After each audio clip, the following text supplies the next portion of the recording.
जमाना जब लोग सैकड़ों किलोमीटर चल के आते थे, अपनी मर्जी से एक एक दो दो घंटे के भाषण सुना करते थे।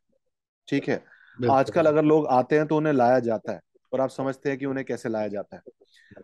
आजकल सभा से भी ज्यादा सोशल मीडिया में आपके भाषण ज्यादा लोकप्रिय हो जाते हैं। ठीक है। अगर जी। सोशल मीडिया में किसी तरह आपके भाषण लोकप्रिय हो पाए तो पॉपुलैरिटी और मिलेगी। अब जितनी ज्यादा प्रसिद्धि मिलेगी, आप समझते हैं विधायक से सांसद का रास्ता उतना ज्यादा आगे चलता चला जाएगा।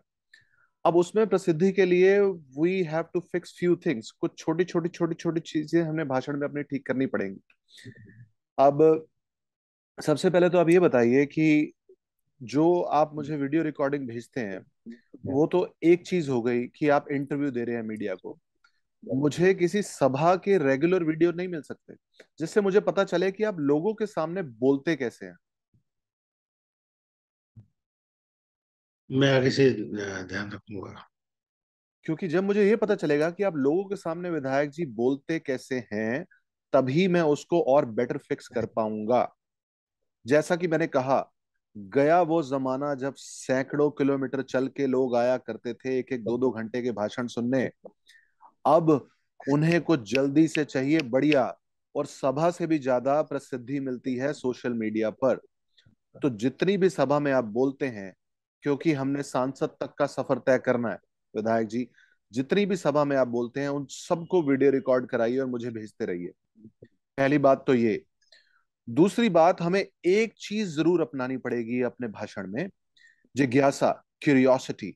जब भी आप भाषण स्टार्ट करें तो कुछ ऐसे स्टार्ट करें कि जिज्ञासा बनी रहे। आप समझते हैं मीडिया चैनल वाले इसको कैसे प्ले करते हैं। हालांकि मेरा मानना है कि मीडिया चैनल अब सिर्फ एक एंटरटेनमेंट का जरिया है, बट फिर भी बहुत सारे लोग देखते हैं, उससे जुड़े हुए हैं। परहैप्स वो एंटरटेनमेंट करना चाहते हैं, डरना चाहते हैं। डर में जीने का भी एक अपना मजा है, तो जनता को वो भी मजा आता है। तो अब ये मीडिया चैनल वाले इसे कैसे प्ले करते हैं, जिज्ञासा को, क्यूरियोसिटी को। मुझे याद है बहुत साल पहले मैं इंडिया टीवी देख रहा था। अब इंडिया टीवी वालों ने कहा कि जाइएगा नहीं, ब्रेक के बाद आपको दिखाएंगे दिल्ली में गिरी बर्फ। अब मेरी जिज्ञासा बढ़ गई, मैंने कहा दिल्ली में कैसे बर्फ गिर गई भाई, ये कैसे हो गया। तो मैंने ब्रेक की वेट करी, मैंने कहा ब्रेक कब ओवर होगा, कब मैं दोबारा चैनल स्टार्ट करूंगा देखना उनका खबर।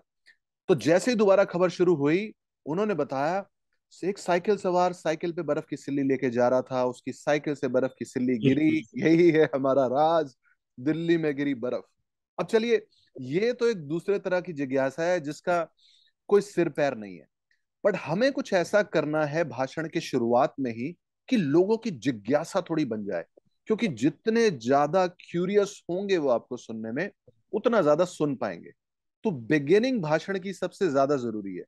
अब इसके लिए हम क्या क्या कर सकते हैं, जैसे मान लेते हैं कि आप दिल्ली में कहीं भाषण दे रहे हैं, या हरियाणा में दे रहे हैं, या पंजाब में दे रहे हैं, या राजस्थान में दे रहे हैं, और किसी पर्टिकुलर स्थान में जाके आप भाषण दे रहे हैं। अब एक उसमें आइडिया क्या हो सकता है कि उस प्लेस से रिलेटेड आप कुछ इंटरेस्टिंग बात बता दें। पहली बात, जैसा मान लेते हैं आज 4 अगस्त है। अब 4 अगस्त को उस जगह पर कुछ खास हुआ हो इतिहास में, आपने थोड़ा सा रिसर्च करके उसे बता दिया बिगिनिंग में ही, तो उससे ना लोग क्यूरियस हो जाते हैं, कहते हैं यार ये बंदा रिसर्च करके आया है, इसको तो बहुत समझ है, चलो सुनते हैं आगे क्या बोलने वाला है। पहला ये हो सकता है। दूसरा ये हो सकता है कि आते हुए अगर आपने कुछ भी इंटरेस्टिंग ऑब्जर्व किया हो, मे बी अगर आप पंजाब में बात कर रहे हैं तो लस्सी की बात कर सकते हैं, हरियाणा में बात कर रहे हैं तो स्पोर्ट्स की, लस्सी की, खेतों की बात कर सकते हैं, राजस्थान में बात कर रहे हैं तो दाल बाटी चूरमा की बात कर सकते हैं। ऐसी कभी बिहार में बोलने का मौका मिले या यूपी में बोलने का मौका मिले, उस पर्टिकुलर विलेज, जिले या शहर से रिलेटेड कोई रोचक बात कर सकते हैं बिगिनिंग में। तो उससे जिज्ञासा भी बढ़ेगी और लोग कहेंगे यार मजा आ गया, ये तो बंदा रिसर्च करके आया, चलो सुनते हैं। तो ये क्यूरियोसिटी बिगिनिंग में बहुत जरूरी है। दूसरा, मुझे याद है पिछले साल हमने किसी को ट्रेन किया था, इनफैक्ट 2-3 साल हो गए, हमने किसी को ट्रेन किया था, वो एमएलए हैं, अभी भी एमएलए हैं, मैं उनका नाम नहीं बता सकता। तो अब उनसे उनकी क्षेत्र की जनता नाराज थी। अब चुनाव नजदीक थे, उनका प्रक्रिया शुरू होने वाला था कि जनता को मनाना है भाई, तो क्या करें। अब उनके भाषण में बिगिनिंग में हमने कुछ बातें ऐड करी, उसमें से एक इंटरेस्टिंग बात बताता हूं कि मैंने बोला कि भाई आपको ना माफी मांगनी पड़ेगी, लेकिन माफी ऐसे मांगनी है कि वो माफी भी ना लगे और अपनापन भी लगे। तो उन्होंने क्या बोला बिगिनिंग में कि मेरे क्षेत्रवासियों, आपके बेटे से गलती हो गई। तो जब उन्होंने ये बोला कि आपके बेटे से गलती हो गई, तो लोगों ने उस माफी को उस तरह नहीं समझा, उस माफी को थोड़ा अपनापन की तरह समझा। ये सिर्फ एक बात बता रहा हूं, उनके अलग अलग भाषण थे और अलग अलग शुरुआत हमने बहुत सारी चीजों की फिक्स करी। तो ऐसे भी हो सकता है, या ऐसे भी हो सकता है कि आप जैसे अपने क्षेत्र में ही भाषण दे रहे हैं, या जब सांसद की दौड़ में आप आएंगे तो बड़ा क्षेत्र हो जाएगा, उस क्षेत्र में भाषण दे रहे हैं। तो ऐसा भी हो सकता है कि मुझे नहीं लगता कि मेरी कहानी इस क्षेत्र के अलावा कहीं और संभव हो सकती थी। इसे हम कहते हैं संयोजकता, कनेक्टिविटी। तो जिज्ञासा के बाद हमें चाहिए संयोजकता, क्यूरियोसिटी एंड कनेक्टिविटी। ये दो महत्वपूर्ण बातें हैं। उसके बाद आप समझते हैं एक स्पीच का, भाषण का एक सीधा साधा सा फॉर्मेट है, give them the problem, show them the solution. पहले उन्हें तकलीफें बढ़ा चढ़ा के बताइए, फिर उन्हें आशा बेचिए, होप बेचिए। बिकॉज लोगों को काम से मतलब हो ना हो, बट होप से जरूर मतलब है। तो आपकी होप अगर अच्छे ढंग से बेच पाएंगे तो वो जरूर लेंगे। उसके अलावा आज का जमाना थोड़ा सा अलग हो चुका है, जो दिखता है वो बिकता है। तो थोड़ा सा फेशियल एक्सप्रेशन पे हमें ध्यान देना पड़ेगा। जब आपने मीडिया वाला ये इंटरव्यू भेजा मुझे, मैंने उसे देखा, तो ना सिर्फ और सिर्फ प्लेन उत्तर थे, कुछ उसमें फेशियल एक्सप्रेशन या कुछ ऐसे याद रखने वाली ज्यादा चीजें थी नहीं। तो इसका हमें थोड़ा ध्यान देना पड़ेगा विधायक जी, कि फेशियल एक्सप्रेशंस पे थोड़ा सा वर्क करें, क्योंकि जो दिखता है वो बिकता है। यही आज की दुनिया का नियम है। आप समझते हैं, मार्केटिंग से बड़ा कोई हथियार नहीं है, चाहे वो कंपनी हो या नेता हो या कोई और हो। तो अब बात यह है कि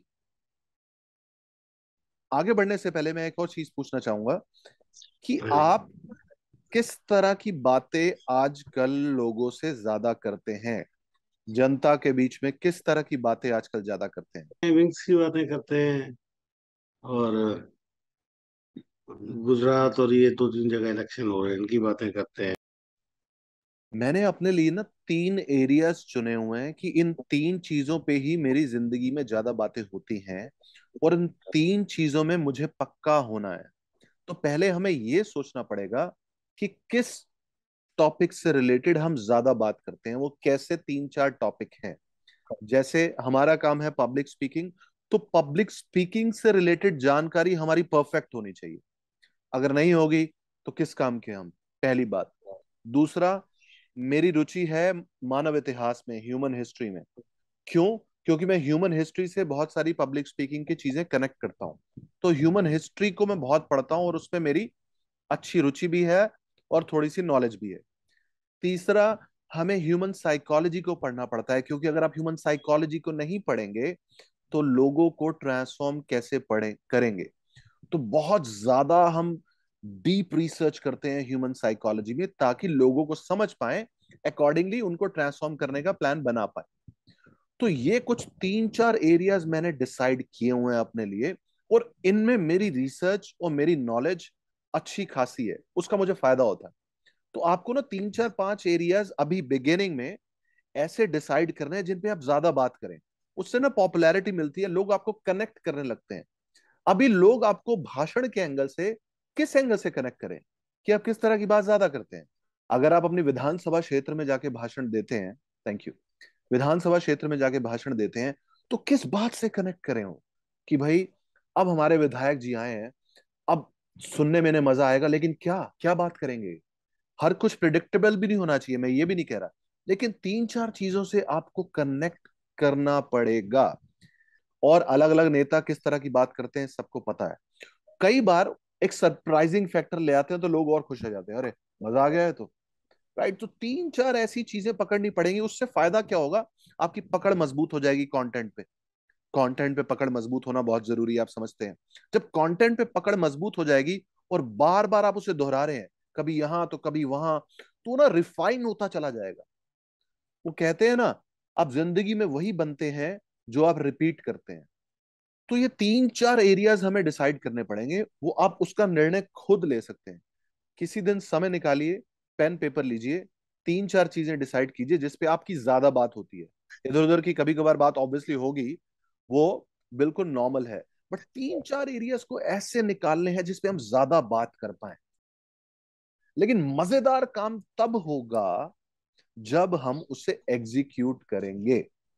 तो मैंने जो तीन चार चीजें आपको बताई,